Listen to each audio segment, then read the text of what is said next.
Irishman and a Swede walked into a bar. The barman said, "Well, that's a turn-up for the books." What? I went for a real joke. Do you get it? No, I didn't even... What? What did you even say? So, an Irishman and a Swede walked into a bar. Yeah. The barman said, "That's a turn-up for the books." I'm not that enough to understand these jokes. Oh, sorry. Damn it. I thought of that the other day. I've been dying to say it for this podcast. A turnip is another word for a Swede. Why? Where? A Swede is a name for like a turnip. You know a turnip? No. You don't know a turnip? What's a turnip? It's like a Postfinska turnip Swede. Nay? No? Nay, I'm going to have to look this up. Sorry. Joke fair. Yeah. Welcome to Tangential Diatribe. Sorry, this is the worst intro we've ever done. Welcome to Tangential Diatribe. It just might be me that's slow though. Right. I'm Ronan V. With me as always is Leif Jor. How you doing? Welcome to Tangential Diatribe, a fancy podcast where we look at books that we like, current affairs, and the only thing that happens all the time is that we go off on tangents and maybe have the odd argument. Right, if you knew what a turnip was and a Swede, that would have been hilarious. You're assuming that I understand words. It is a cracking joke, mate. And I thought of it the other day. I was very happy with myself. And you've ruined it. Yeah, of course. Good. Here we go. Rova. Yeah, okay. So turnip is like the beta. Soccer beta. Like a, Yeah. Well, but a different kind. Yeah. So okay. But turnip. But another word for a turnip is a Swede. Why? Because, I don't know. Because you're racist? Because Swedes? A lot of names. I think, actually, that they used to be imported from Denmark. And I think that's where the word Swede came from. You know, it being called Swede. Yeah, maybe. It came from this region, I think. But I may have just made that up. So, but anyway, if you had known the fact... So, in the 1800s, there was a different word for Swedish people that nobody else used. No. And Ronan remembered this. No, a turnip is known as a Swede as well.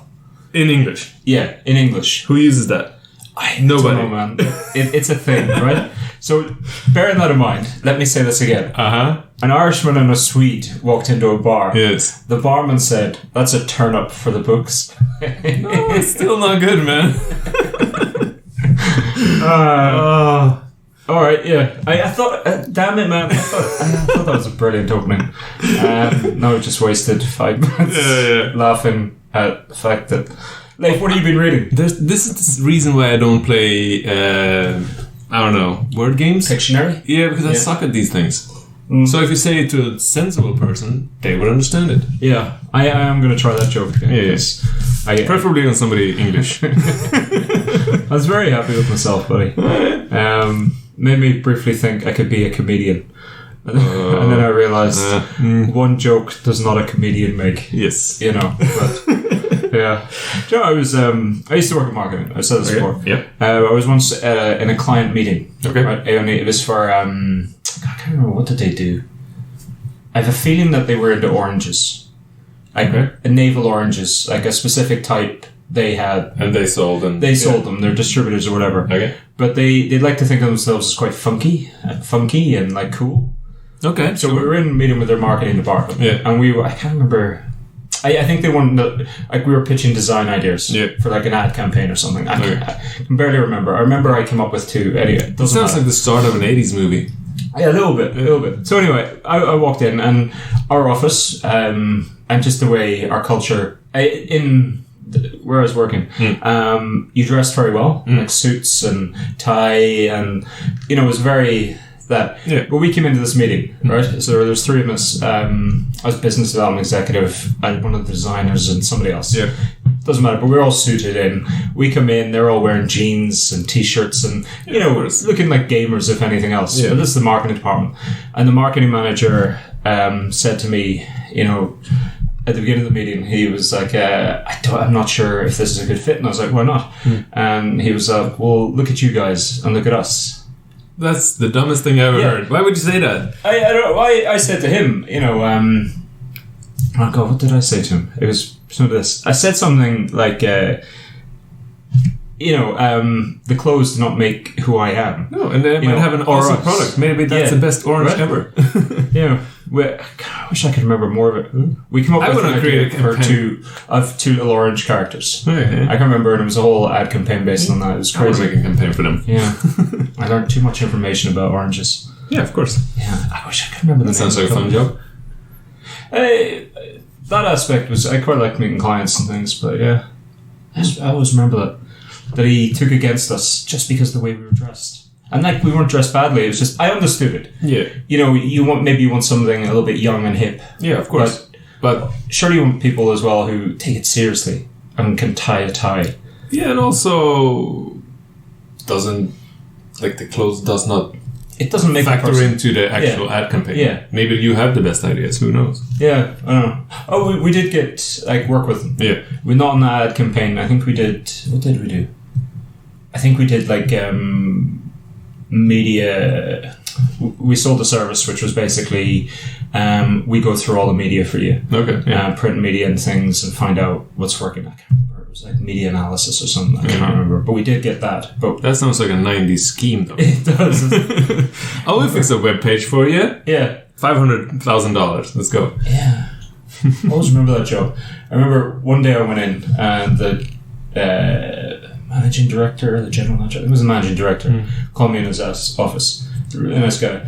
And he was like, we should be doing search engine optimization, offering as a service. And I was like, okay. And he was like, so let's do that. And I was like, all right. I don't know fucking anything about search engine optimization, but I was like, all right. And he was just like, okay. So I'll go and do this thing. Like, it was the most random thing. Because he was a good guy. But he just was like, we should be offering search engine optimization. I was like, okay. I agree. Yes. Time to Google shit. Yeah, right? I was like, alright. Do you have a guy for this? I was like, okay, what's our plan here? Yeah. But it was just, it was a weird thing. Anyway, sorry. So, I have a perfect idea then. What? You should search optimize this podcast. I should. So we get like billions of listeners. God, it's such a bloody thing. I have actually. The website and everything has been search engine optimized or whatever. So you added all the taglines to flag it for anything. It's basically, your text. Yeah. It has certain things which are relevant Keywords to what you do. Yeah. And you have them on certain pages and it's bollock. But yeah. I've seen people on YouTube doing like gaming review videos or whatever, and like the game can be, let's say, Cyberpunk 2077, and the list of words that this with keys words for YouTube search, it's like, I don't know, 500 words, because they want to hit everything. It's insane. It's just bullshit. It's similar, like if you're searching porn. And you type something in, and you go, this isn't what I searched for. No. But it's just because they put every single tag under the earth in. Yeah. Well, I guess tagging is the same as... it's a similar sort of thing. Not that I've ever watched. But optimization is different these days. Okay. But tag is easy level, I think. Yeah, okay. Anyway, that was a great discussion. I thought this was about books. It is about books. Specifically fantasy books. What fantasy books have you been reading with? I've been reading a dystopian, not fantasy. Yeah? Yeah. Dystopian past? No, dystopian future. Oh, God, why is it always a dystopian future? I want to read about the dystopian past. Yeah, that would actually be cool. Yeah. Or the utopian past. Wait, isn't every dragon burning down villages a dystopian past? I don't know. Necromancer taking over the whole county. I guess it depends what life's like now. Because, a farmer's life might be a dystopian fantasy. Maybe, unless things are worse now than they were back then. The king rides by, take your wife, and runs away, and rides to the next village. Joie de chinois, or whatever that's called. But yeah. Alright, so I've been reading, and this is you, Rob. This is your fault. I'm not called Rob. No. I don't know why. He recommended Colson Whitehead as a writer, as a general good. Does he have a problem with acne? No, probably not. I don't know. Do you think he got bullied in school? Probably, yeah. Yeah. Kids are cruel. But go on. Yeah. Well, less so these days, I would say. Maybe in different ways, but not the same. Yeah. These days they won't punch you or call you names to your face, they'll start a program of undermining you via the internet and trolling and whatever. Take a picture of you in an unflattering pose and then spread it onto everybody on school. Yeah, or just take a picture of you, take your head off it, put it on something else. Yeah, makes sense. Yeah. Ooh, all the fun I could have. Yeah, right. I should do that to you. No. Yeah, practice my Photoshop skills. Now, anyway, so I read Colson Whitehead, Zone 1. Okay. So Rob recommended me him as a writer and a specific book. Okay. And I disregarded that book because I wanted to read the one dystopian book he wrote. Okay. What's he known for? I don't think Underground Railroad, I think. So, like Underground Railroad? I think it's called that. Like Subways. He writes about Subways. This book. I think he won some awards for that. Colson Whitehead. Oh, wait a minute. Yeah. Okay, you go on. He's won tons of awards. So basically, he writes as good as what was the guy? The Road McCarthy.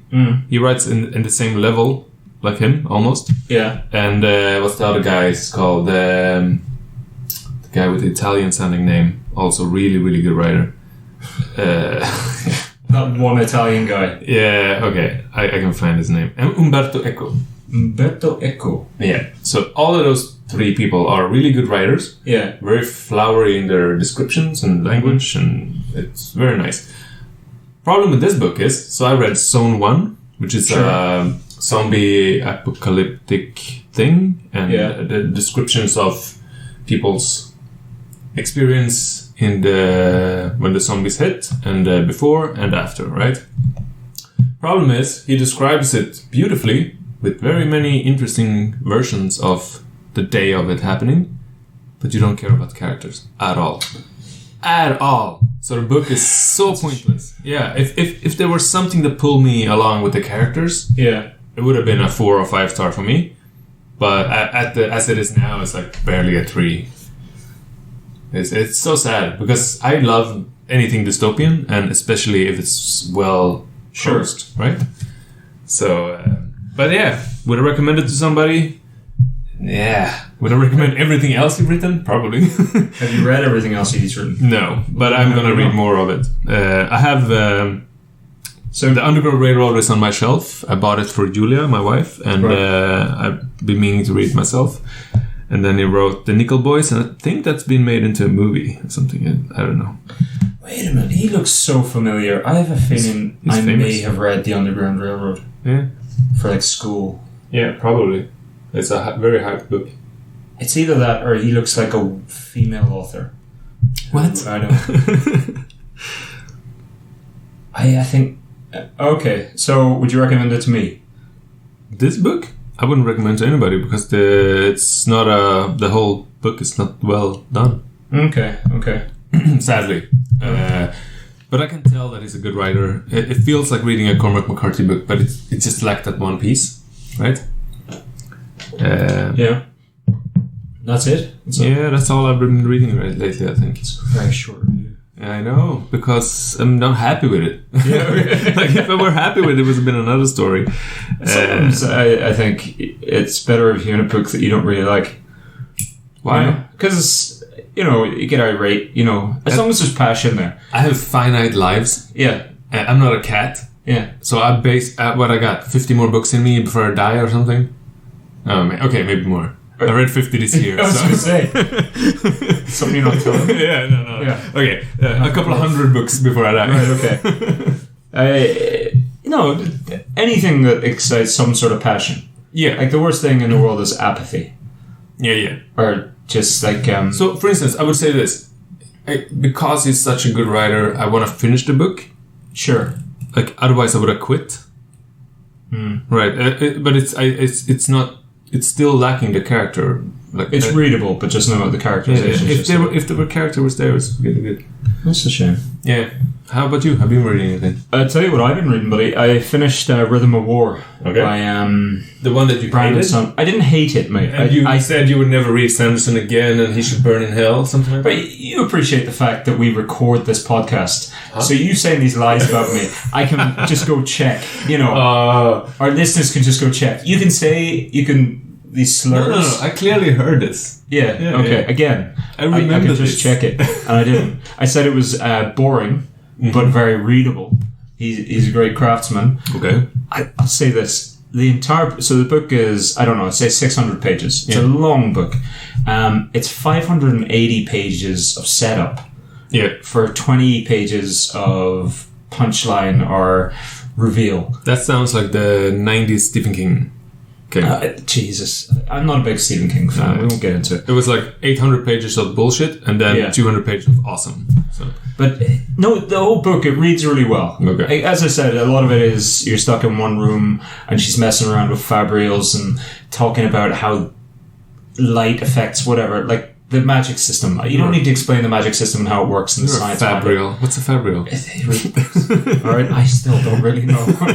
So you spent that many pages and you don't know? See, it's a magic system but based... You've read Mistwraith series that he did. Yeah. Was it Mistwraith? You know what I mean? Anyway. Yeah. So, you know all his worlds are planets in the same solar system, the Cosmere. Mistborn. Yeah. You know they're all in the Cosmere. Yeah. It's like universe. Continuation in time. Yeah, but they're all planets, like in the same solar system. But isn't like the first book to the latest books like hundreds years? Yeah, sure. Okay. Yeah. But a lot of that, the Mistborn with the metals attracting whatever, kind of carries through to this. Okay. So like the science is there. There's science behind the magic, if you get me. I like that.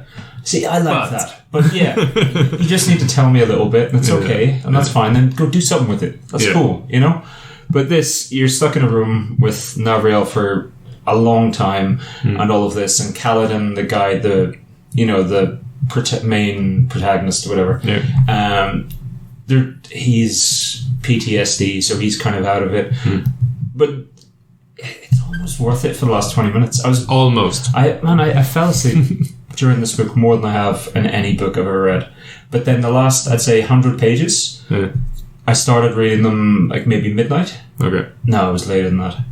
And I had to finish it. Okay. So I finished it instead of going to sleep like a good boy. Yeah. I had to finish it because I was just like, oh, okay, this is ramping up now. This is interesting. Yeah. Okay. And the payoff was almost worth it. But that was a long slog. It was almost like he contractually had to write 1,000-page book. So you just filled it. Yeah, it was too much. It was too much. But the relationships he built, like with the captor, almost like not Stockholm syndrome, but when you start. Yeah, but they're not doing anything. They're just talking about magic systems. Yeah, but there's more going on. It was better than I said last time. Okay, I'll give it that. So not burning hell. Not what? Sanderson. What? He's allowed to live? Yeah. Okay, good. Great writer. Nice. Do you know what?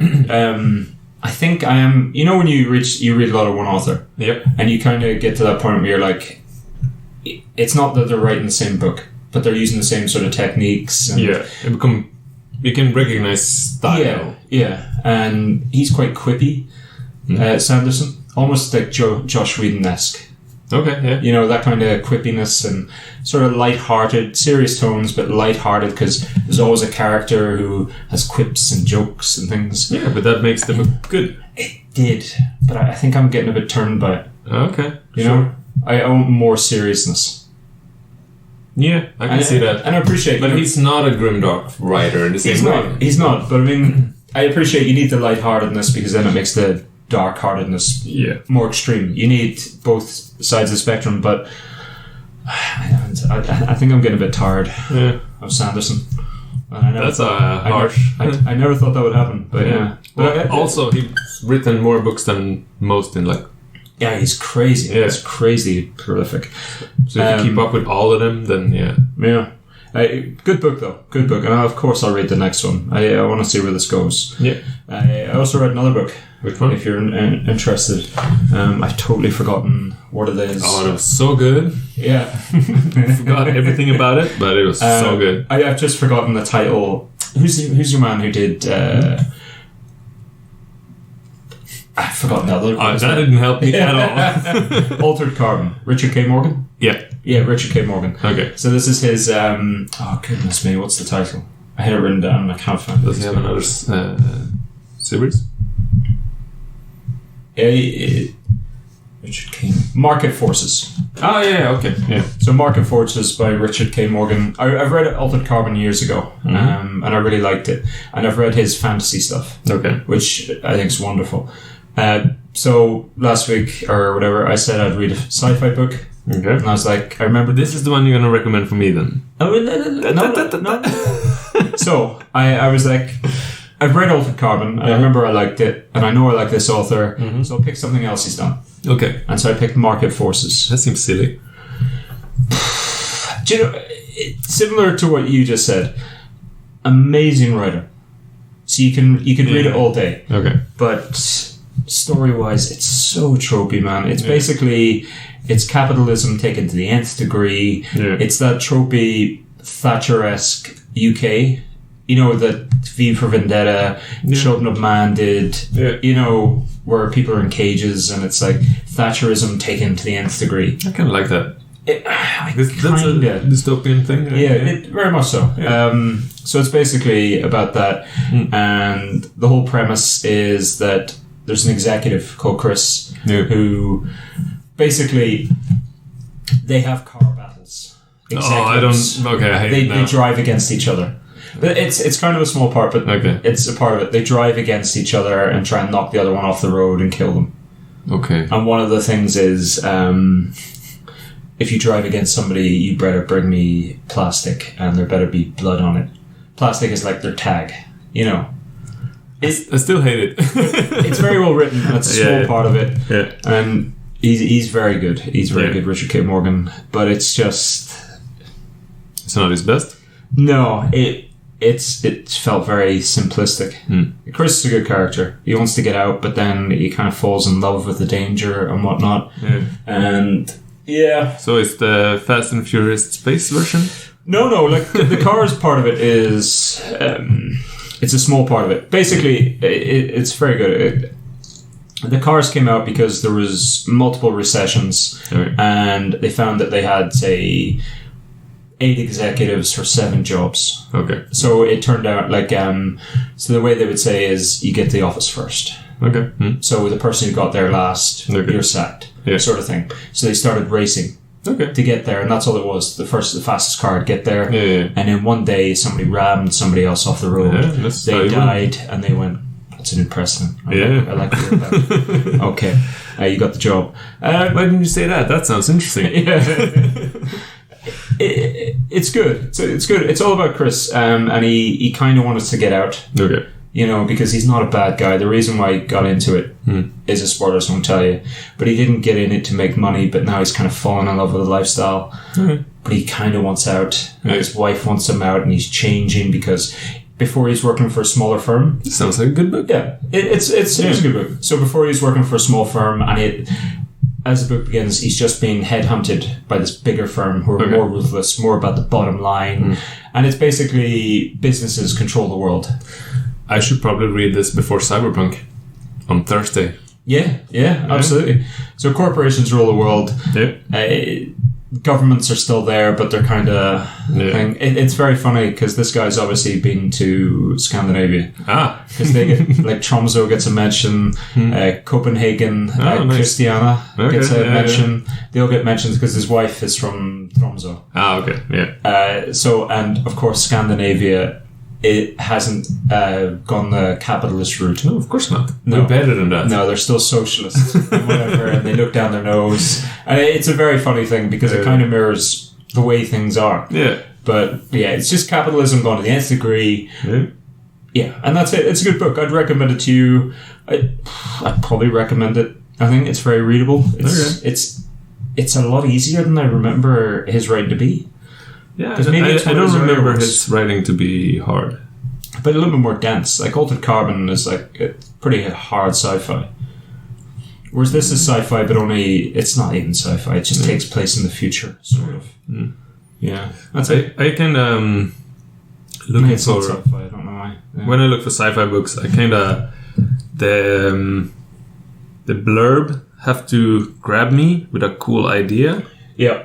Other than that, I don't want to read Falcon Crest or Dallas of Space. Like, sure. It can be a little bit of that. It makes it interesting, but it can't be too much. Can't be the main plot driver. There have to be some cool idea there. If I'm going to read sci-fi, there better be flipping 2 moons. Otherwise, you can fuck off. Or 5 twists. Or 5 twists. Yes. Yeah, not 4. No, 5. 5. Yeah, you give me 4, not a chance. Yeah. 6, you gone too far, buddy. Yeah, probably. 5, that's the sweet spot. And 2 moons. There's always 2 moons somewhere. You better have 2 moons. Yeah, What are you even doing with your life? Exactly. Yeah. The planet is How does useless. 2 moons work, though? Have you ever read a sci-fi where they explain... 2 moons? 2 moons works. Does it work? Yeah. Like, it's just one with the outer... yeah, of course it works, because, a lot of planets have more than 1 moon. But I mean, tidal stuff, and would life have developed if we had 2 moons? I have no idea. Well, why aren't they answering these questions? Have these questions been answered? Is my question. Probably. So I read an interesting article about what's it called, the calculus thing with the amount of planets in the universe and the percentage of those that might have life. Right? Oh yes. That's the name for that. Yeah. I don't remember the name of it. Neither do I. Okay. But good.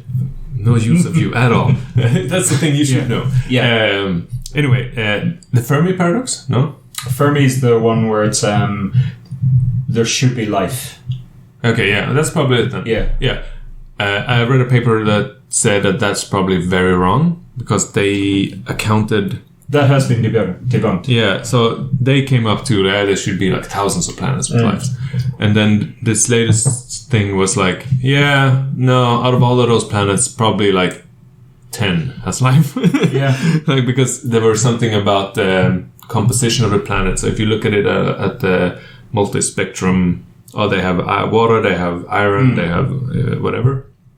But it doesn't give you the whole picture until you actually go there. Or like, yeah, sure. So, and they're missing parts. So you have most of the things, but not enough for life. So, but I don't remember exactly why. But yeah, it was kind of interesting. I'm like, but I was expecting thousands of different aliens, and now I only get 10?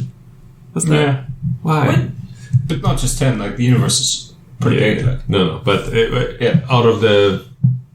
equations amount of planets with life, he basically shut it down and said no, that's like barely a fraction of that, it's life.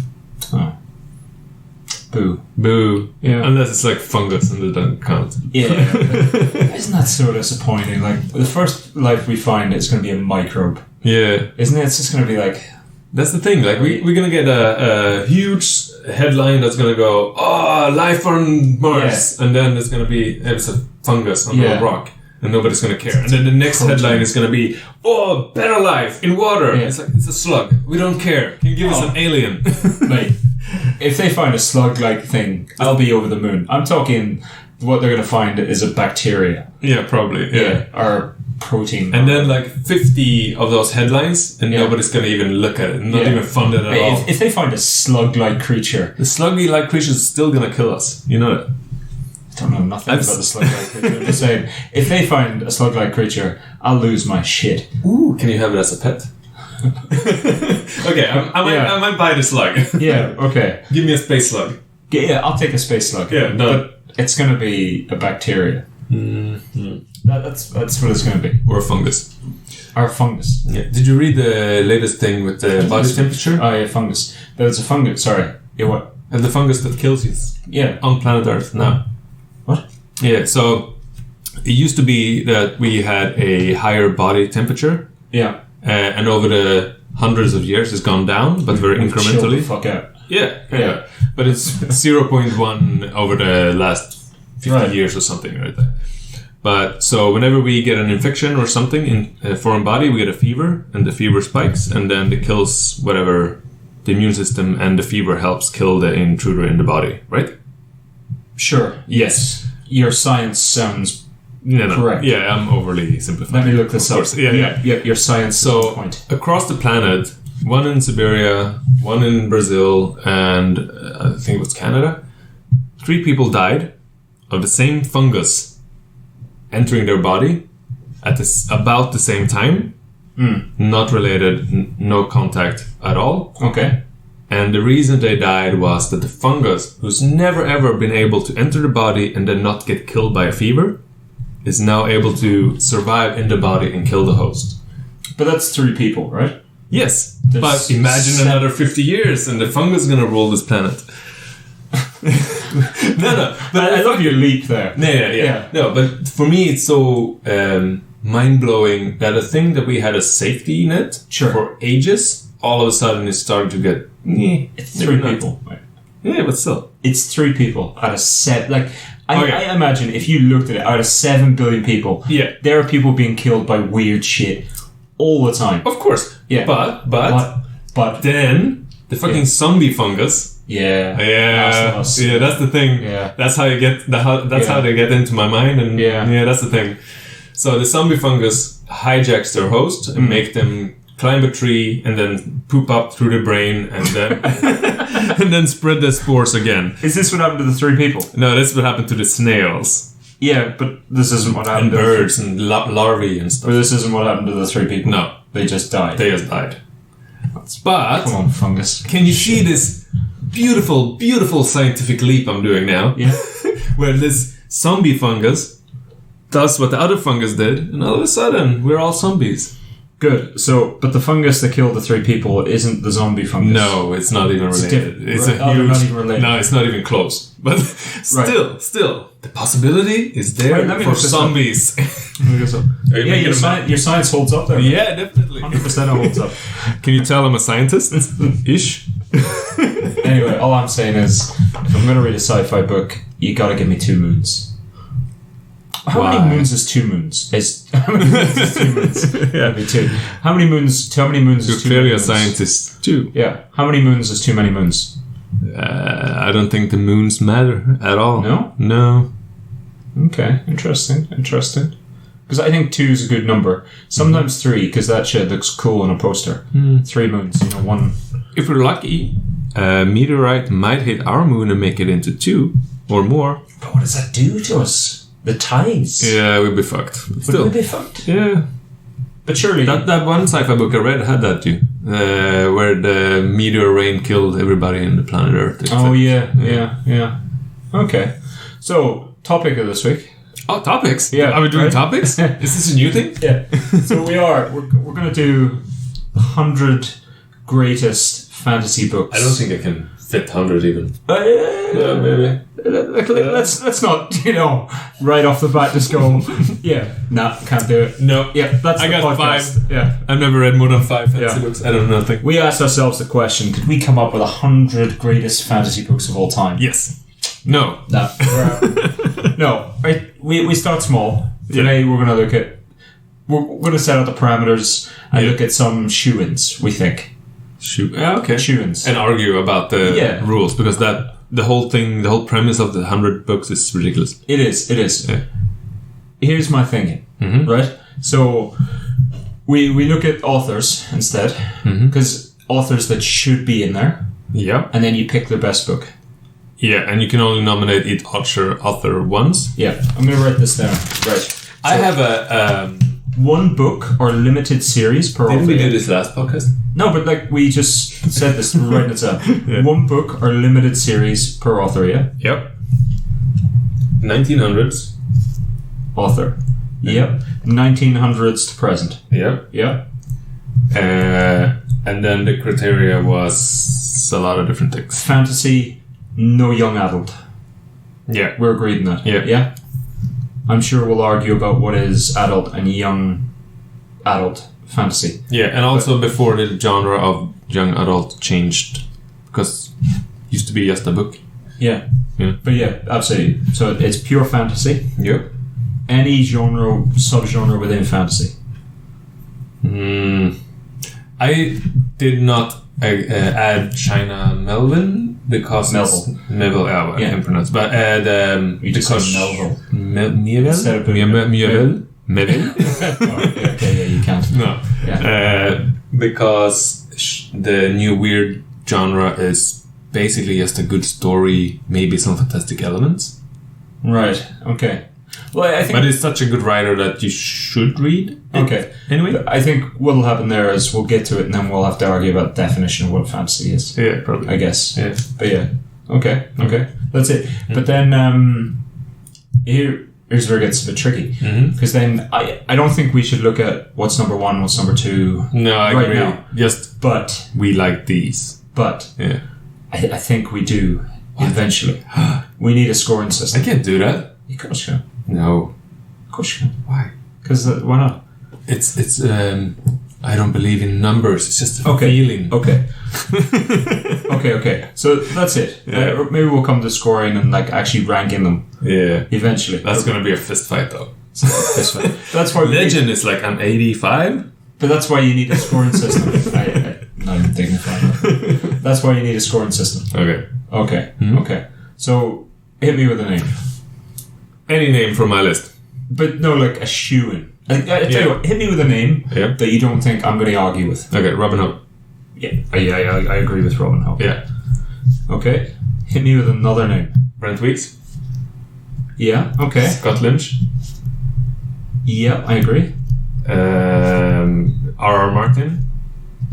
R.R. Martin. Brother of George R.R. Martin? Yeah, probably. Alright. Abercrombie. Yeah, I'm agreeing so far. Sanderson. Yeah. Erickson. Yeah. Problem with that though is like a lot of that's co-written, and so yeah, okay, yeah. I guess you would have to say, yeah. So I have one. I'll tell you what. Okay. You know what I like. Yeah, Lord of the Rings. So Tolkien. Yeah. Yeah, Tolkien, of course. Yeah. Mort. So Pratchett. Yeah, we both agree on Pratchett. Yeah. Hit me with something you think I might argue. Yeah. Okay. So I have one that's very strange. Right. And that's not an author. Oh, kinda. Well, no. Okay.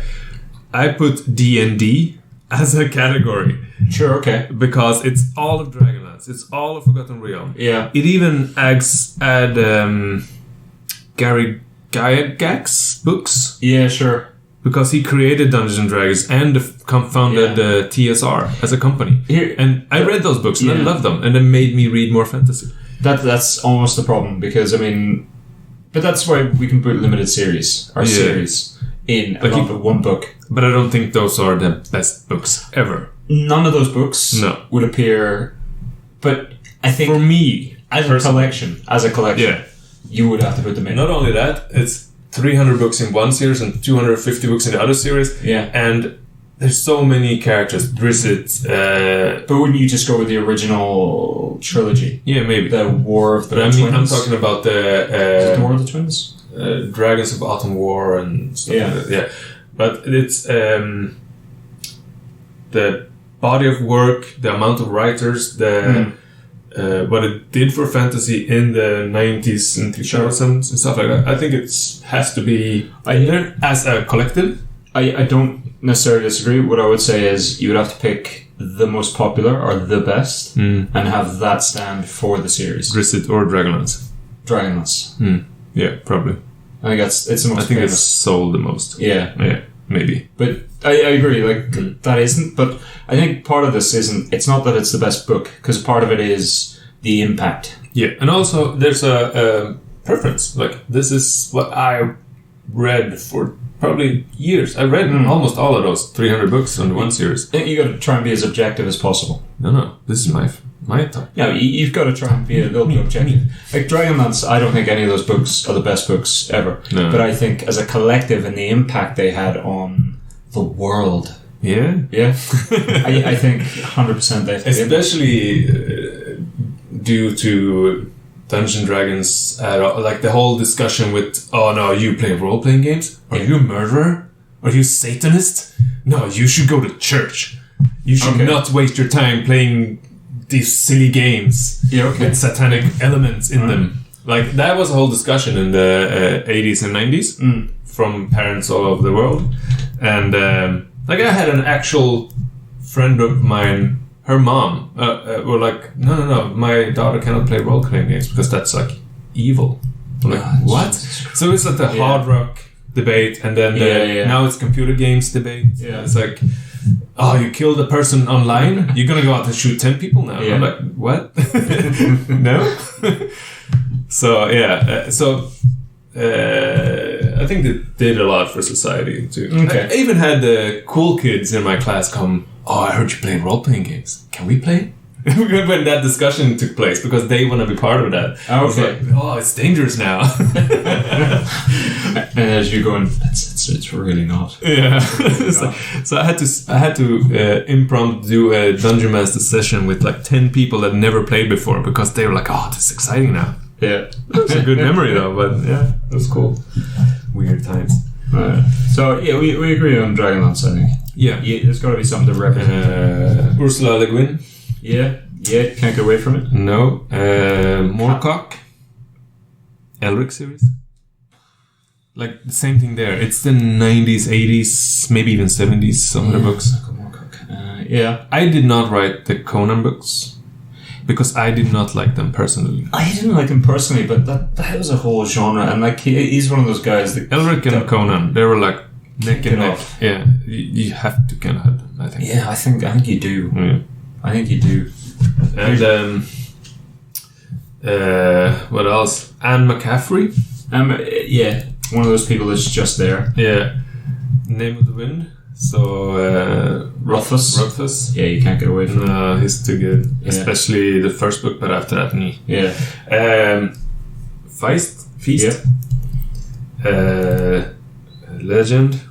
Gemmell. Yeah. Has to be. I I tell you what, that's a lot of names. Yeah. How about I'm not even done yet. Yeah, I know, but like, how about right now? Yeah. We take the names that you just gave me, Mm-hmm. and then we go for best book of each of these. Why? Because that's what we need, right? Best book of all of those? No, like best book for each of those authors that would go on the list. But that's always their first book, almost. Except for a couple. All right, oh, wait, okay, Bulgarian. You have to have Bulgarian too. Eddings. You have to have it. I don't even think the books are... Like, the first three are good, and then... Wait. Doesn't matter. That's like, in the 90s, adult. that's the entry point for fantasies. But that's young adult, isn't it? Yeah, maybe. Is it? I don't think it was then. I don't think it was then. But then I read it when I was young adult. Yeah, same. Or younger. So for me, it was Child. just books. Yeah. I don't know. That's a borderline one. It doesn't say on it young adult fiction. Nope. But yeah. Might end up in that shelf. I just bought it for my partner's nephew. Okay. And he's 12, 13. So, yeah. Yeah, okay. Okay. Mike Farland. Who? The Rune Lord series. Who? Okay. So, Michael, a Black Company, Cook. Same thing there. Started Grimdark-ish. I didn't start Grimdark. What are you talking about? Ish. Influential in the Grimdarks. No, Grimdark-ish. Cook? Grimdark-esque. No, the Black Company. No, why would that be in there? It's muddy. It's dirty. It's but so. Yeah, but What impact does that have?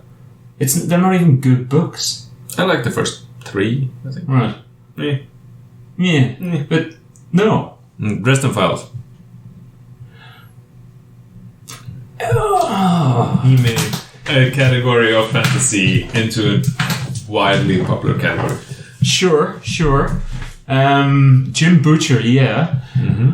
I don't know if... I think that's going to be an argument about what the best book or series is. Well, you said 100. This is just a top 10. Yeah. It's just Jim Butcher. Like, we'll get into arguments about books, but Yeah. I agree Jim Butcher. Okay. I don't know if I agree Dresden Okay. as his best work. Jack Vance. Leonis. Yeah. Don't agree. Don't disagree. Tiagana. Yeah. Okay. Guy Gavriel Kay. Yeah. What about Paul Keyes? Who? Alright, interesting. Okay. You just keep saying obvious ones then. You keep... obscure Irish writers have nothing to do with this list. Yeah, he's not Irish, but... I thought we were doing top, not like the bottom. Yeah, okay. What else? What's Stephen King? I would say fuck his Dark Tower series. Yeah. I don't agree with it. I almost added him for the Dragon book. I don't know. Dragon Tower or something like that. Dragon Eye? Black Tower? No, it was It's in the 90s. Right, I don't know. He wrote a fantasy book then. But shouldn't he just not be an itch out of principle? I'm fine without him. I'm fine without him. Yeah. Okay, he's not in it. Yeah, we're just vetoing him. Yeah, done. Yeah? It's fucking. No, I like Stephen King. Stephen King, but not for fantasy. His fingers in everywhere. I don't like the Black Tower series. I don't like No, me neither. But I don't like cowboy things generally. I like David Gemmel's take on the dystopian future cowboy haunted by the Bible. Sounds horrible. It's John Shannon series. Loving it. What else you got? And then I have a couple of books I know you haven't read. Golem and the Genie. Yeah, you said this before. Yeah, it's really well written. It's a good book. Recently, who's the author? Helen Weeks. Something. Okay. And I have Nick Jemisin, the 5th season that you didn't like. Mate, I won multiple awards. No, that's what I was going to say. Trying to be objective about this because I haven't put down Paul Kearney. But I think Paul Kearney, like some of his books, are fantastic. Not even the ones you said. Okay. The Mark of Ram, series after, or even Corvus, I think is phenomenal. Okay. But I put it in because not a lot of people know him. No. And I think his impact is minimal. Yeah, I think so too. But his impact back in the days was probably bigger than it is now. Yeah, but I do think if this was based on just best books in fantasy, he'd get in. What? Yeah, top 100? Yeah. No. 100%. The top 100 is actually, it was kind of hard. The top 100 is with the criteria that we have, we can only mention one book per author. Yeah. It's kind of hard because basically that's 100 authors. Yeah. And then you go into... That's where we start, small and then work our way up. Yeah. I would argue Leanne Hearn, but that's basically samurais with powers. It's fantasy then, isn't it? It is. It's just powers. Well, then, Jesus, everything you just mentioned, well, that's just knights with powers. What are you talking about? Yeah, but this is written after 1900. Alright, well, that's fine then. So Bible doesn't count. No. But this counts. Yeah, okay, fine. Alright, I wasn't arguing. I was actually arguing for including it. You were? Oh, alright, okay. Yeah. Catherine Kerr. Yeah. Yeah. What more? Peter V. Brett. Painter Man. Yeah. We're never going to disagree on that. Peter V. Brett. Ed McDonald. Crowfall. So, a lot of those books that you read and kind of liked, I looked through a lot of those and I went, yeah. I'm just throwing up a name. I don't really like it. I don't think it should be in. I don't think so either. Right. And a lot of those are decent books. I might have added them if they wrote them in the 90s. Yeah, sure, okay. Does that make sense? It does, but also they weren't that great. No. But fine. I just throwing out names. Throwing out names. That's all. You know the book next to it on the list of similar books was the Peaky Blinders fantasy book. Yeah. The new one's out. I haven't read it yet. Third one? Yeah. Oh, it is. I need to read it. Who was I just thinking of there now? Well, Neil Gaiman, obviously. Has to be in. I don't know. I don't think I've finished one of his books. Oh. He does. Like, in the same way you get Nick Jemisin, Neil Gaiman has to be. Yeah. Okay. He's one of those shoo-ins. Yeah. Absolute shoo-in. Another shoo-in is the Mr. Norrell and Mr. Strange. I don't like the book. All the lists, but I don't like the book either. Yeah, but it's not about us. I like the TV show better than the book. Us, you know? Does that make sense? Who was I thinking of? Who I think definitely. I thought this was our list. No, it is our list, but we're trying to be as, Why? I think KJ Parker. But I read that one shitty book. I think KJ Parker, just because it's an original voice. Is it though? Yeah, it is. Okay, though. KJ Parker. What about Elizabeth Moon? Yeah, definitely. Yeah. I forgot about her. Yeah, okay. Amber Trilogy, maybe, ish. Is it good enough? Probably. Maybe. If it was just me, I'd put in Stella Gemmell. It's fantastic. Tom Lloyd, I think. I think it's way down the list. Yeah, but it's still like... Yeah, it should be on the list, but not... We need 100 names. Yeah, that's everybody. Come on, that's why... Okay, how about we just do the top 30? Yeah, okay, we're just doing top 30 then. Yeah, okay. 100 is too many. Yeah, okay. There's not enough good writers out there. You should write a book. Yeah, if you're out there with a good idea, write more fantasy. Yeah. Brian McClellan. Even though you don't like it. Powder Mage. No. But yeah. But yeah, just he's done something new. He's done something and everybody seems to like him. What's his name? Is it Paul Ryan? Yeah. Is it Ryan? Yeah, I think it is. The Tower Lord series? Yeah. That's very good. Is it good enough though? Evan Winter? Evan Winter? Yeah, he should be on the list. If it's top 30. Yeah. Yeah. I think so. I think so. And Ryan, yeah? Yeah. No? Yeah. I think so. Okay, right. Let's do top 30. How many names do you have there? Like 100. What? Let's do top 30. I'm looking at a written note where nobody can read a single word because it's just scribbles. Right, okay, I tell you what. We're doing top 30. Yeah. Give me 5 names.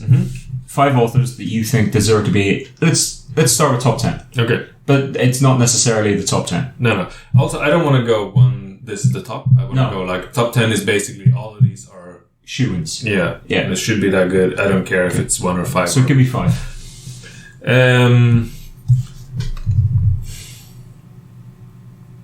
Okay. Hobb. Yeah. Weeks. Lynch.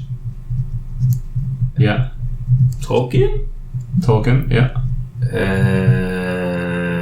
I only have one left. We're going to do more. Okay. Abercrombie. Okay. Let's start with Abercrombie because it came last. What book? The first 3. Yeah. Original trilogy. Yeah. I don't know. Best Served Cold? So I I remember parts of the stories as a whole, not exactly this happened in this book, this happened in this book. Sure. So I just say those 3 books because they're so good as a whole. His best though. Yeah, okay. I'll go with that. Original trilogy, yeah? Yeah. Original trilogy. Okay, we'll look up the actual name. Okay, Tolkien. First book. Hobbit? Yeah. No. You said yes. So it's The Hobbit. It's The Hobbit. First answer first. You tricked me. First book of Lord of the Rings. The Fellowship of the Ring. Fellowship of the Ring. I think The Hobbit might... No. This is children. It's young adult. The Hobbit is young adult. What the hell is a young adult? Yeah, the dragon is like, it's not a real dragon, it's just a barely angry dragon. It's more like a children's story. Yeah, it's more like a children's story. I don't think it is. I think it's disqualified, The Hobbit. I don't think it is. Yeah. Deals with adult themes, The Hobbit, mate. Nah. Nah. You think The Fellowship of the Ring is better than The Hobbit? Yeah. Really? And which one has more elf singing? Answer me that, Leif. Yeah, so I like coming of age stories. I like the building up of things. Right. Of course, I like the battles in the later books. Yeah. But I that was the first book where traveling to places and meeting people was actually interesting for me, like in an early age. I was like, they didn't even do much. I was like, I don't care. It's a good book. The Hobbit. No. They go on a journey, they fight trolls, they fight goblins. Yeah, but all the characters are shit. They're not shit. They're shit. They're not interesting. Not interesting. No. Bilbo Baggins. One of the most famous creations in the entire pantheon of literary creations. And that book is... half of the characters are not interesting. If I read Hobbit today, I'd give it 3 stars, maybe. I don't like it. I never liked it. So I'm not a massive Tolkien fan, so I'm fine. So we're going Fellowship of the Ring? Yeah. Okay, even though you said Hobbit. So 3 of them. No, you can't have 3. All 3. No, because... especially the last book. 100% no. If you're going all 3, then I'm arguing further for The Hobbit. I'll give you the first book.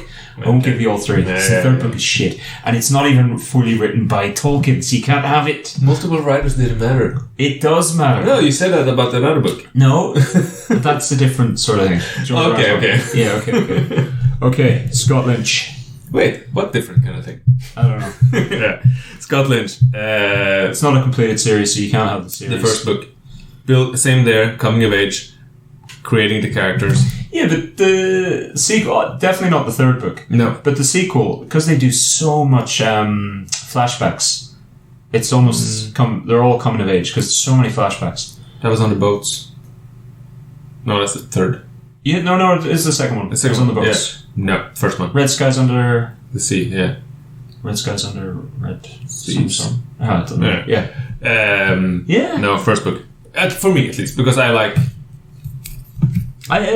Also, he portrays the Thief Guild so well. Yeah. You know.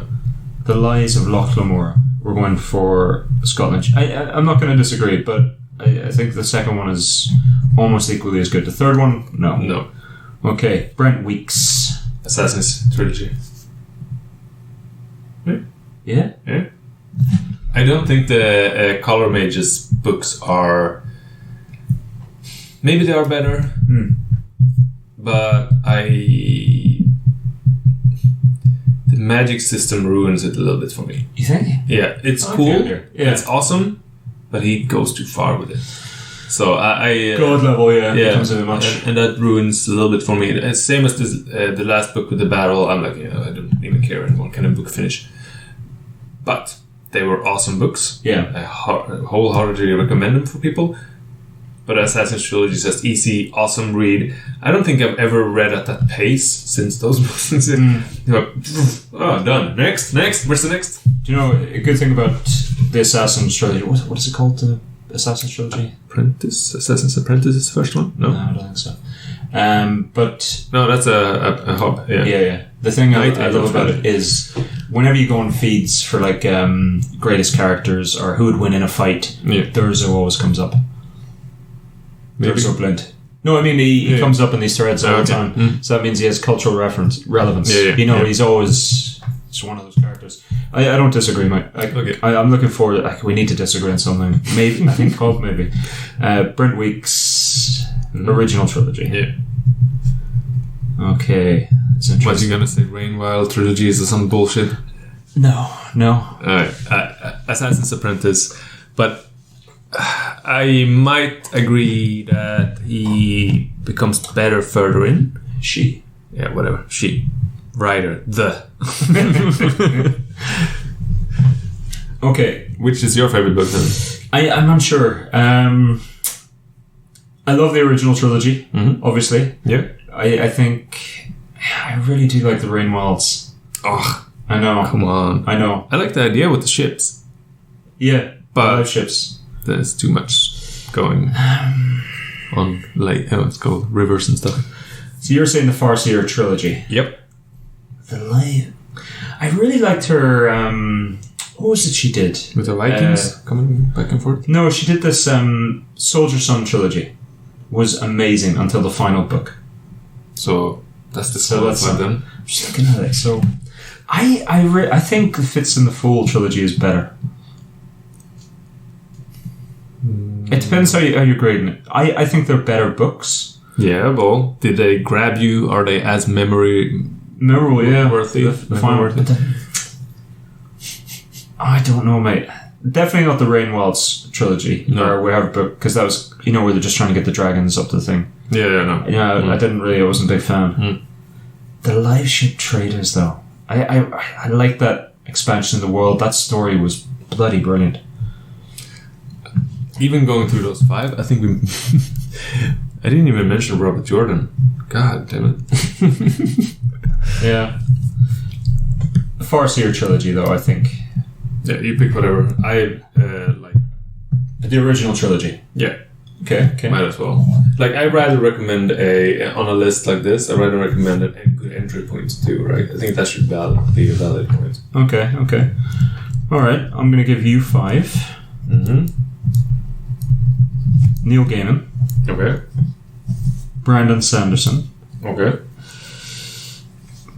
Patrick Rothfuss. Yep. David Gemmell. What? What was this? Top 100? This, as you said, this is just people who we think would make the top 100. It's no particular order. Okay. Yeah. Fight me on it if you want. No. Oh, that's fun. I got told a story that you are apparently freakishly strong, so I'm a bit afraid of you now. That's ridiculous. You're just picking something heavy up. It's not that hard. Okay, so let's go David Gemmell. Yep. There's no, for me, there's no question. Yeah, I know what you would say. Legend. Yeah. And you? Is there other books I liked more? Maybe, but Legend, yeah still a legend. Yeah, it's for me. I genuinely maintain that this is in the fantasy. This should be in the fantasy canon. For me, I maintain that. Come at me if you want, but for me, this is. Is there 100 canons?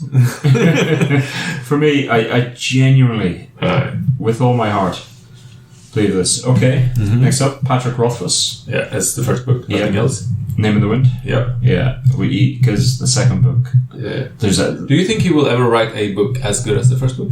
No. No. I think that's true of a lot of authors, though. Yeah. Maybe maybe something smaller, a little bit more self-contained. Yeah. I thought his second book was beautiful, but there was large chunks of that which I was just like, I don't like. What do you? It was more like a normal fantasy book. Yeah. Whereas the first one was exceptional. Yeah. Neil Gaiman. So it's one of those authors I haven't read much of.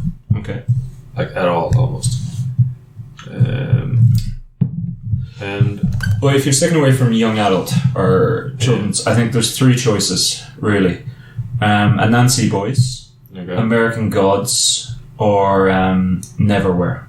I've not read a single book. Or Stardust, I guess. But I think Stardust is young adult, is it?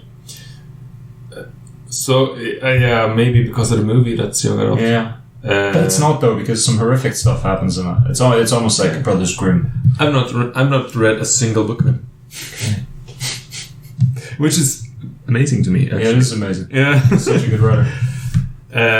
I think I read he does work with somebody else in a book. What's that? Oh, Terry Pratchett. Yeah. And Good Omens? What are we talking about? Where are we with this? If we're just talking good books, can authors be in it twice if it's a collaboration? Maybe. I'm gonna say yes for the Good Omens book. Yeah. I think collaboration's a different thing. I think you're allowed. That's the only way they can get in twice. What do you think? There's not enough collaborations for it to matter. So yeah, sure. Yeah. Means we can have two Raymond Feist. Yes. But yeah, a collab or whatever. Yeah. Collab. Yeah. Yeah. Neil Gaiman. So, for my money, his best book is Neverwhere. Okay. You gonna? Since I haven't read them, I would agree. But then American Gods has just had such an impact. So do you just go American Gods? Or maybe. You're the expert there. The American God TV show was interesting. Do you know what? This isn't about me. I think you go American Gods. Yeah. Just... Okay. Here's an interesting one. Jim Butcher. Do you go Dresden Files or Codex Alera? Dresden Files. Codex Alera is a normal fantasy book. A good one. Yeah. But Dresden Files did way more for fantasy as a genre, and especially urban fantasy. When I think about it, what do I want to book in next? It's Codex Alera. I don't want another Dresden book. That's because it's, what, 18 now? So are we just going Dresden? Is 18 enough? Or? Dresden series. Yeah. Yeah. I don't think there's an argument given. Codex Alera is very good though. It's not... Yeah. Okay. And it's when he goes to fantasy. When he goes to conventions, how many people? Oh, can you sign my Codex Alera? And how many can you sign my Dresden book? True fans, mate. True fans. That's how you tell the difference. Little fanboys like you with a little Dresden book.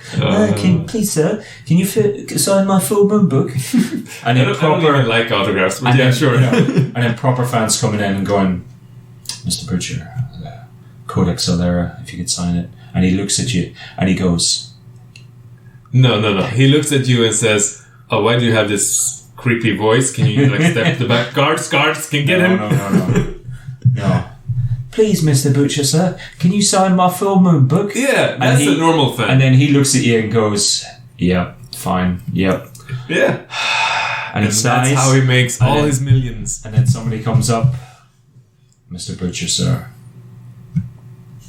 I really enjoyed your quote. Here you go again with the creepy voice. Please sign it for me. And he just looks at you and he goes, yeah, I can. You forgot some moans there. What shall I make this out to?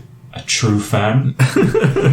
Nah. Yeah, it's an interesting series, but Codex Lair is very good. Yeah. Yeah.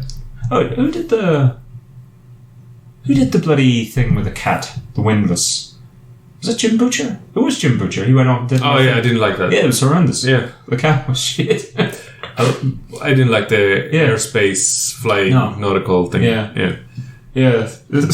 So not that then. No. But this is an interesting one. Next up. Which one? Sanderson. Mistborn, nothing else. What? Yeah. The big epos is crafting now, as you said yourself. It's the worst book you read recently. It's really bad. Yes, but so his main big series, Stormlight Archive. Yeah. It's so good, man. Like the world building is amazing. It's so good that I put it down and haven't gone back to it. Having said that, I don't know, man. I Mistborn. I would say maybe the Stormlight Archives when it's finished. Right. So in another 6 books. Yeah. Do you know what I would pick if it wasn't short stories? Because we can't have short stories, right? Yeah. Legion. Have you read his Legion books? Nope. It's basically a guy with split personality, but he can see the personalities and they help him. Okay. Yeah. Do you know what's weird also? I like how he does like wee short stories or he does other things and then he cherry picks ideas from his own work. Okay. And then puts them in other books. Because there's aspects of Legion in really more. Cool. It's really cool. It's just, I like it. What about his Wheel of Time books? Because they're better than Robert Jordan's.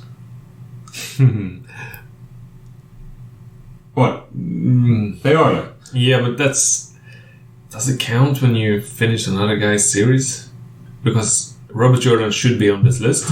What about his Sorry. Robert Jordan should be on this list. He might be on this list. No, he should. He might. Should. Hey, nothing's a guarantee in this life. No. He should. Might. It had no impact on you in your teenage years. Robert Jordan. Yeah, you never read those books. You didn't. I tell you who isn't on this list.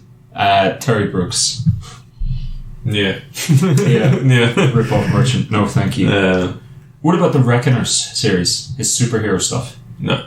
No? No. It's very good, though. Not as good as The Mistborn. Mate, I'm disagreeing. The Stormlight Archive is better than the Mistborn series. Sure. What do you mean? Yeah. What do you... Come on. No, because you Don't read... be a dick about it. You read way more Sanderson than I have. Yeah. I haven't got into the Stormlight Archives yet. I will at some point just because I have to. But it's a bit too much magic for me. But yeah, so I trust your judgment. Good sir? Son of a bitch. Why? You don't trust me? Fine. Mistborn. What? Son of a bitch. Okay. So you doubt your own opinion? It's fine. Okay. Give me 5 names. Okay. Robert Jordan. He has to be on it. Why does he have to be Leif? Okay. Answer me that. Give me an argument. In the... These books are boring. Yes, but He spells 12 books doing fucking nothing. I know, but they're so influential. So many people read them. And they took up the most shelf space in most fantasy stores for 20 years. That doesn't mean anything, you know? Because nobody bought them? Yeah. No, but... did he drag it out too far? Yeah. So far that he even died before he was finished? Sure. it says something about a series that an author who came in to finish it off did better books than you did yourself. But fantasy as a genre has evolved massively since he started writing. So, in the 90s, he was one of the best. Wrong? No? Yes? Maybe. Yeah. For the body of work, he should be. That's ridiculous, though. That's like giving somebody an Oscar because they've been around for a long time. That's exactly how the Oscars work. No, you know what I mean? That lifetime achievement or whatever. Yeah. It's like, you were never good enough to get an actual Oscar, but here's one because you just been around for a while. Well done. I'm just waiting for. Oh no. You got to be in this list on merit, not just because you wrote 13 books that everybody's read just because they have. Are they good books? On and off. On and off. Parts of them. Have you finished it? I read the first 11. You haven't even finished it. 3 times, I think. Right. But the thing is, last time I did it, Sanderson hadn't even started writing. Okay. So that's why. See, when I read them, I liked the world. Yeah. I liked the setup. Yeah. The first couple of books. The colors were cool. Yeah, great. Liking it. Liking it. Oh, it's just... Oh. Nothing happens. Why is this 100 Who's this books? side character I don't care about? Why is this 100 books? And it's more than just the thing, because there's prequels now and stuff. Yeah, they don't exist to me. Why does Robert Jordan deserve to be on this list? I think he does. I'll put Robert Jordan in, right? If we come to the end of our list, 100 authors, and I'll remember this because I'll be master on them. We come the 100 best books, right? Yeah. And then we think of another one. Robert Jordan's first to be bumped. No. At 100, there's going to be plenty others that's going to be bumped. Maybe, but I'm putting an asterisk on Robert Jordan. Yeah, okay. Asterisk I can buy, but he should be mentioned. He should be on the list. In my opinion. Wheel of Time. Yeah. Robert Jordan, you're in because you wrote 1,000 books without actually doing anything. Yeah. So, okay, give me another name.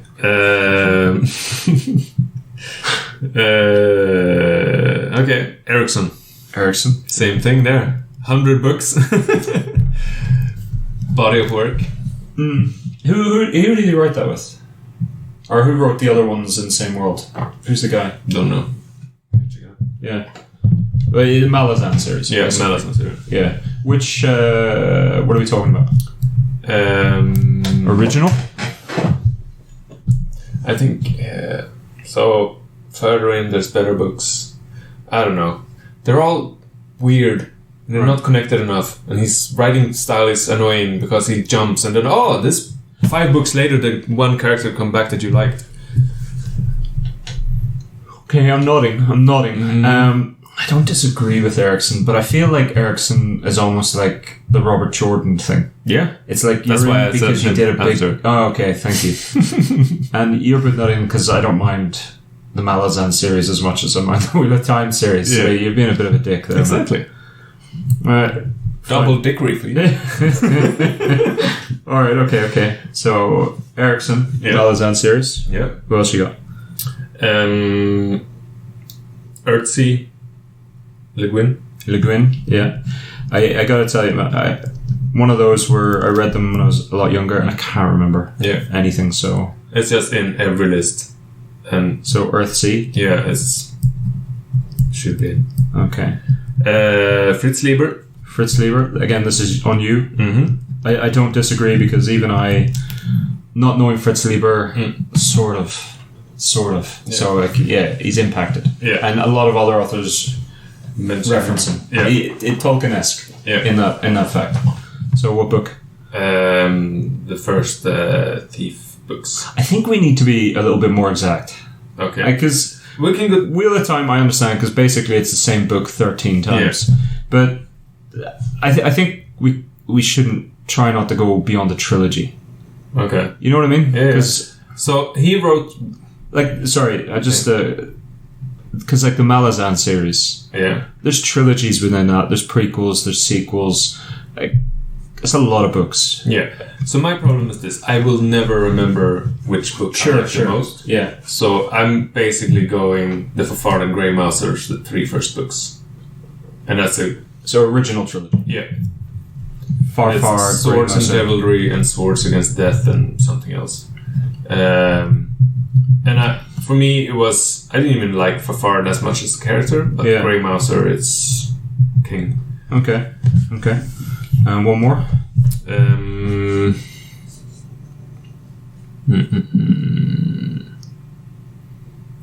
Peter Rebrett.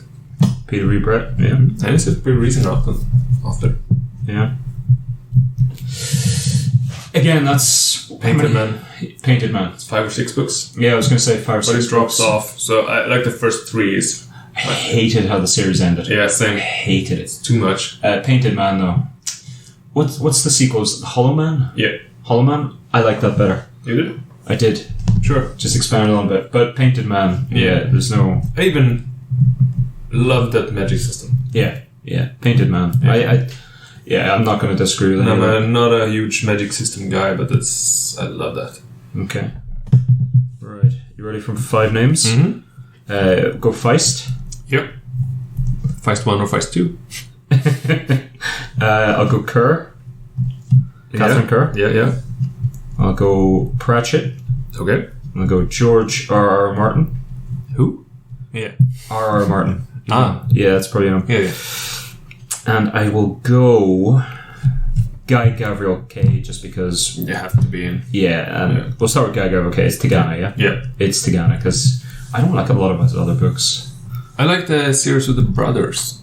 What's that called? I can't remember. But it's all very... Because he's stuck very much in, like, French nobility and that, but his other books are a bit flowery. Whereas Tigana, that's a good book. I'm a big fan of Tigana. Everybody is. Yeah. I think we talked about this last week. I would almost say it's the best fantasy book of all time. Yeah, it's on that. If you gonna make a list, it's always on that list. Yeah. So absolutely.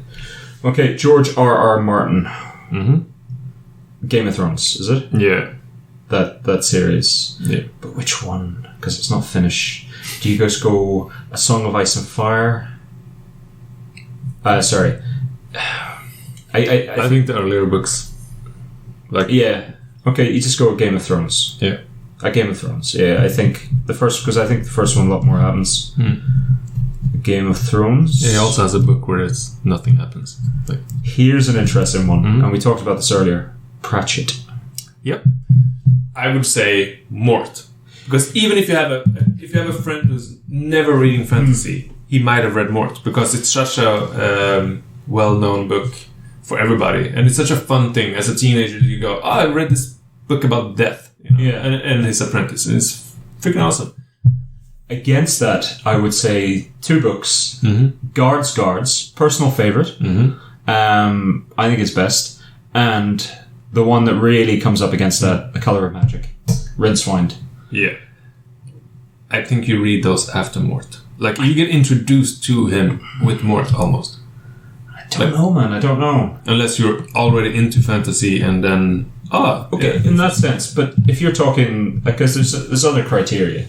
It's also the best written book, which I don't think is The Color of Magic. But Color of Magic kicked it off. Yeah, I know. But okay. Most well-known character in fantasy... is Death. Yeah. For Pratchett. Yeah. Exactly. And... But his people who never read fantasy have heard more. Right, okay. There's 2 people. Yeah. Say 2 fantasy readers. Yeah. Somebody who's read all of Pratchett and somebody who hasn't. Yeah. There's both of them know Death. If you ask the guy who's read Pratchett, all of it, he's going to say Rincewind. Yeah, but that's always the case. Right. But then, which is best then? So, how's the scoring system work? Well, the scoring system, we said... cultural appeal, impact, all of that. But best book, readability, whatever. I think I would still say Mort. Who's this list for? Yeah, but that's the thing. So that's why we should have... No, this is my preference for this. This is a fantasy podcast. I think Color of Magic... we make both our top 30 numbered, and then we compare. No, I think we're I think maybe we'll come to order. Yeah. But I think Color of Magic, man. I understand where you're coming from with Mort. And I think Mort is objectively a better book. Maybe. And I think Death, outside of fantasy, whatever, as a character. But what about the orangutan, the librarian? If you're talking characters of his, which are well known, the librarian, the orangutan. You've read more Pratchett's. Literally, the orangutan went over into mainline culture because, you know, Terry Pratchett is known for his love of orangutans and the librarian. This is the first time I've ever heard. Right. He literally did a couple of nature documentaries about visiting orangutans. Okay, cool. So, and that's all the wizard world, and that's Colour of Magic. Did he do a documentary meeting Death? He didn't, mate. He didn't. He probably did. He probably did. Okay, I counter argument. He got letters from fans saying that had a terminal disease, saying, "When I die, I hope that if I'm gonna meet death, it's gonna be like your death." Right. Flip side of that, Red Swine's brilliant. Yeah. He's a magician, or he's a wizard who can't do any magic because he has one giant spell in his head that won't let other spells get into his head. And he's a coward. I still say more. Colour of Magic, though, it kicked it off, man. No. Okay, then I nominate the cat from Witches. We'll talk about that. Would be a good list. We should do that. Best characters. Exactly. Yeah. Who aren't the protagonist or the antagonist. Yeah. I don't just. It's hard because Mort's brilliant. Yeah. And we haven't even talked about Guards, or Weird Sisters, or Hogfather, or Going Postal, or so many good books. And Good Omens is going to get in this list, but not just now. We're just doing authors. No. Colour of Magic. Yeah. Okay. No, don't do that again. Man. What? Argue a bit more. Let me feel like I've earned it. No. The logic dictates you've read more. Right. You're the expert on Pratchett compared to me, so I defer to you. But help me out with this. I think, objectively, Mort is a better book. But I think if you're looking at different parameters, i.e., what kicked it off, Colour of Magic, like that's Discworld right there. That's his whole series. It's right there. Yeah, but again, like the mass appeal, like people just giving out more to random people because this is funny. Like read it. Oh, it's so good. I keep winning these. Again. Yeah. This is my new strategy for every book now. Yeah, okay. All right. It's because they're authors who've written amazing books. Yeah. And it's very hard for me to argue against a book which I really, really like. Yeah. You know? I agree. Okay. Here's an interesting one. I don't know. Catherine Kerr. Yep. Definitely not her latest book because it's shit. Well, it's not shit. It's just fucking horrendous. That's not horrendous. That's so hard. So I read the first, 7 or something of Dragon Ride as a Pern. So basically, you're thinking of Anne McCaffrey. Catherine Kerr is the Devery series. So you have you have Devery series, the Westlands, the Dragon Mage, the Silver Worm, and then Sword of Fire is her new one. Okay. Personally... Yeah, I read these. Personally, just talking best book or best block out of those, I think the Westlands is the best. Okay.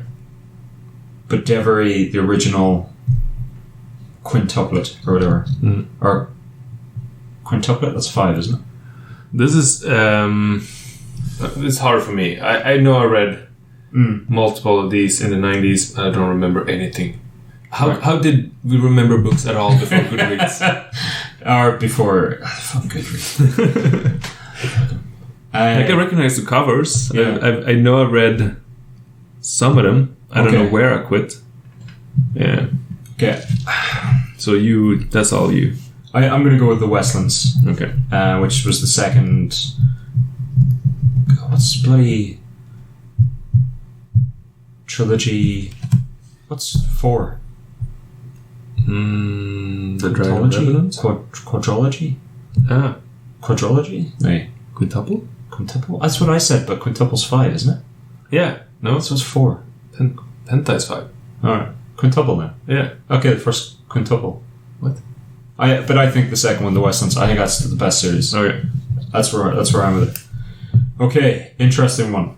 And again, I think we're going to go and do joint, like a 2 authors, 1 book series later. Okay. So Remedy Feist. Yeah. Here's where I'm at. Okay. I think it has to be Magician. Yeah. But. Empire Starter is better. That's getting in, but I think that's a separate thing. Yeah. Daughter's Empire, but yeah, but I think I don't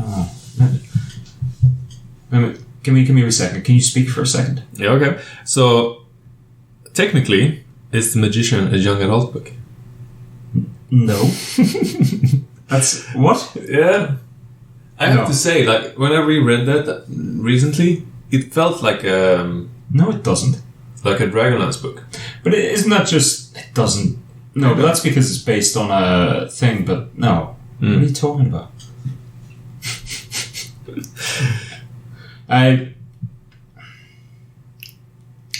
I think The Serpent Moor Saga is my favourite Raymond E. Feist. Okay. How far down the list is that? That's what I think. I think it's his best work, but I think you have to put Magician. Is that when they go to the second planet thing? No. They do that in the Rift War Saga, the first one. No. Like, it's part of it. Like, you do that. Yeah. No. My favourite. You have to be Magician, right? Yeah. Yeah, okay.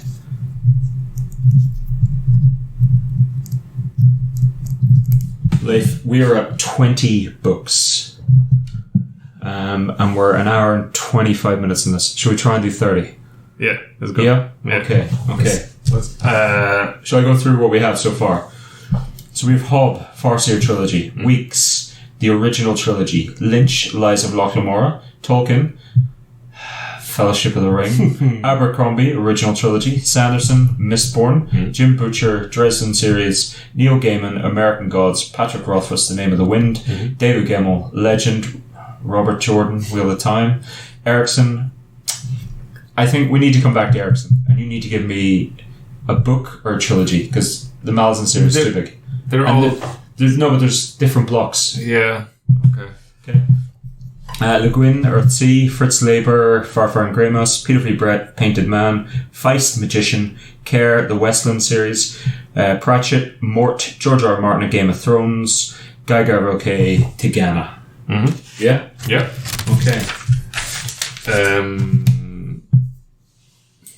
Should we do it one at a time this time? Okay. Rather than you give me 5. Doesn't matter. Okay. What do you got?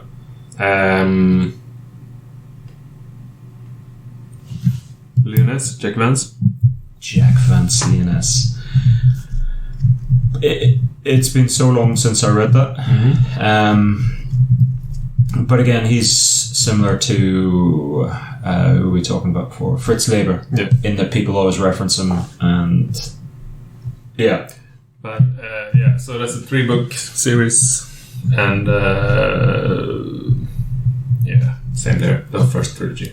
Okay. Yeah. Original trilogy. Yeah. Okay. You can even buy it as a omnibus. I'm going to throw in KJ Parker. But I only read the bad book. Yeah. Okay. Okay. KJ Parker. You're happy with it? Yeah. Sure. I'm going to go with The Folding Knife. Moorcock. Yeah, this one's on you. Elric. Oh wait, I do know that. Yeah.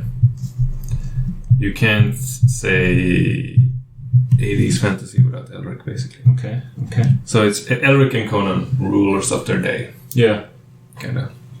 Well, on that then, Conan, Robert Howard. Yep. Yeah. Yep. Apparently he was a terrible bloke. Apparently, I don't care as long as as long as I like the end product and never have to think about the person who created the shit again. Yeah. Kinda. Yeah, unless it's so horrible that I can never look at it again. Yeah. Okay. And what are we doing with it? Just I think just the original, The Coming of Conan. Yeah. For what it is. What do you got?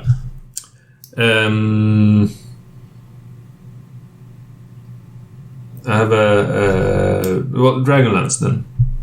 Margaret Wise and Trish Hickman. Yeah, Wise and Hickman, I think. Yeah.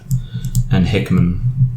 And we're just saying Dragonlance. Both the original. Yeah, original. There's 3 books. The 4th and... What were they called? Wasn't that the War of the Twins or something? No. Dragons of Autumn. Twilight is the name of the book, but yeah, let me see.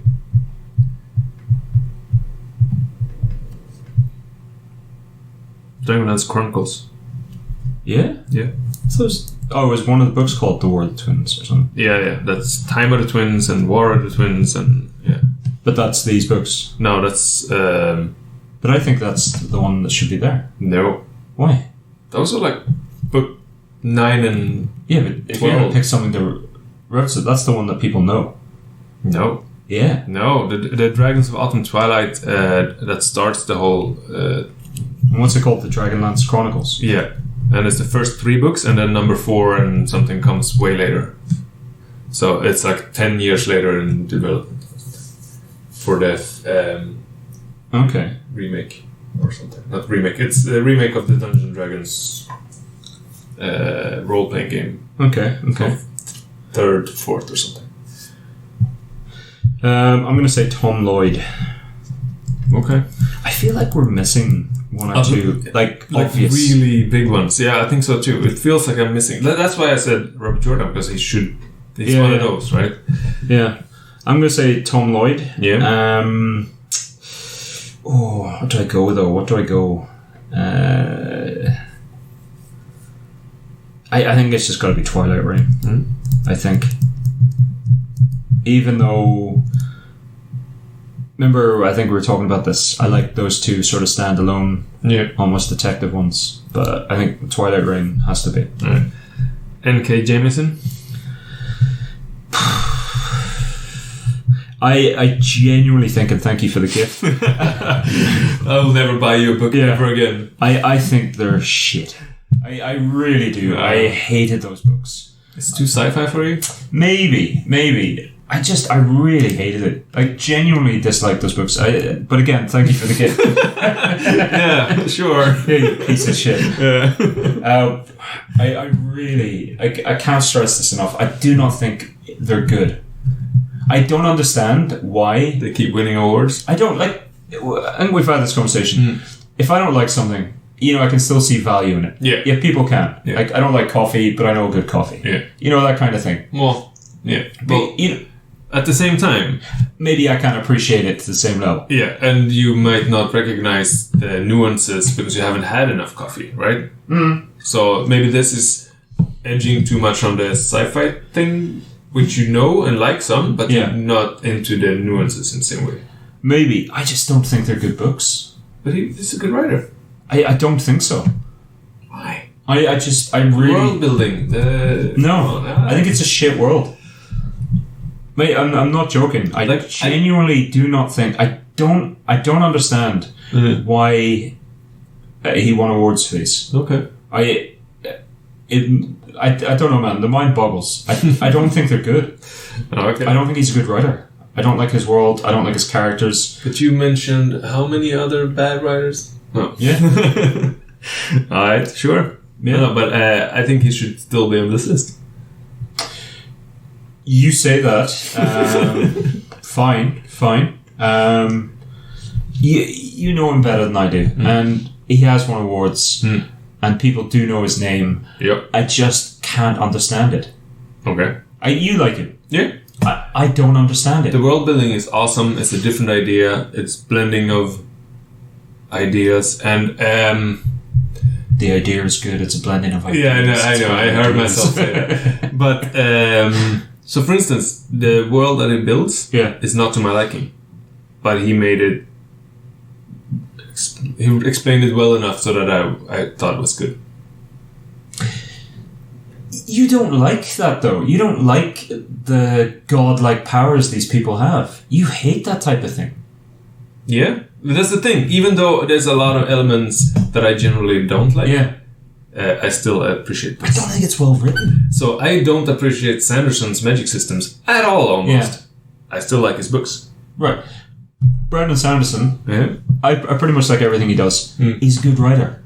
Like, even if he did something bad, like the recent book, a lot of that I was like, I'm falling asleep, I don't really like it. But I can go, he's a very good writer. This is readable. Yeah. N.K. Jemisin. It's a bit harder to read. It's just, I don't understand it. Don't listen to Ronan, listen to everybody else, because apparently they like it. I am obviously wrong, and I appreciate that, because he has won awards, and lots of people do like him. Yeah. I just, for the life of me, don't get it, because, and again, thank you for the gift. Yeah, never getting you a big one. Okay. Well, here's one that we can agree. Oh, what are we putting in? N.K. Jemisin. The 5th season. The 5th season. Yeah, Broken Earth trilogy. But yeah, 5th season is the first book. 5th season. Yep. Elizabeth Moon. Yep. Huge fan, and I really mean to actually go back and read those. Saxonarian or the Sheep Farmer's Daughter. Yeah. The first one. Yeah. It's fantastic. Yeah. Don't agree? Disagree? Yep. I like the new books too, but Saxonarian is... I haven't read any of hers in ages, and I actually really... I think my problem was that I read the original, then there was significant time in the way she writes, and then I started reading, but then there was a gap, and you need to kind of be in it. Like, she has one of the books is basically a guy on a horse riding around, but it's so interesting. It's fantastic. It's ridiculous. Yeah. Okay, who you got? So I'm gonna go with... well, now I'm into weird books. Okay. Thief City books? No. What is that? Asbane Roberts? I think if it's a weird book and it's a weird thing... It's preference. No, that's good. That's good. But if I haven't heard of it... Yeah. I can't see how it's top 100, yeah. So the reason I would nominate that is for its... When fantasy wasn't popular, it was the part of the popular... This was one of the books that you could find, kind of. Like, he wrote things for the fanzine magazines and... What's it called? I don't remember those 80s and 90s. You bought a magazine about fantasy book and role-playing. Where you would get a short story, you would get a module for your D&D game and stuff like that. And... He was part of the Thief City thing, and they created mini stories in a tavern and stuff. And it was some of them were bad, some of them were good, but it's... Who is it? Asbane Robert is his name. Yeah. And the Thief City books are like a lot of books too. But yeah, I don't... maybe not top 100. But it's mainly because it's influence and... when you walked into a library and there was only 50 fantasy books to choose from, he was always there. Right. For me, in Sweden. What was the name? Let me see. Asbane. Yeah. Can't even spell it. Dead silence. Yeah. No, you should talk. I found it. Give me a sec. Yeah. Oh, okay. I'll throw just because it's a shoe in Evan Winter, Rage of Dragons. Yep. Yeah.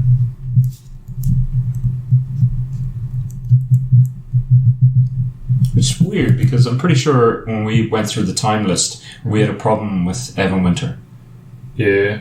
But then now it's like. But I think because we're like one author per series, I think Rage of Dragons is top 100.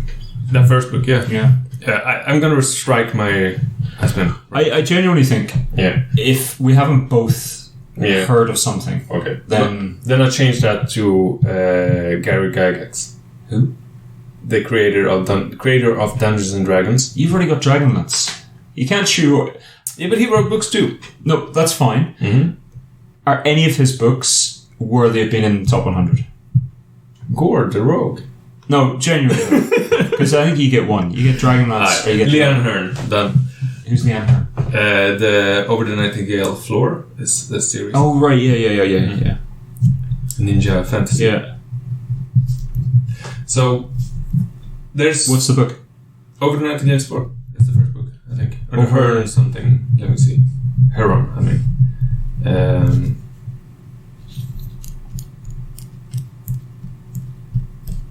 That's 30, mate. Okay. We did it. It's 30. We've exhausted all our knowledge of fantasy books. Yeah. But, yeah. Gotta say, that's a bloody good list. Is it though? I think, yeah. For the next, because we're going to have to do this again. Maybe what we do is, from now on, we do a 10. And just as a wee segment. Okay. And then we come back to it in like maybe a couple of months when we got 100. I think we're all over the spectrum, and we haven't really we're constantly breaking our own rules, kinda, and changing them. Yeah, but that's fine. You know, it's a fluid system. It's not set down in stone. Yeah. We're not breaking a law.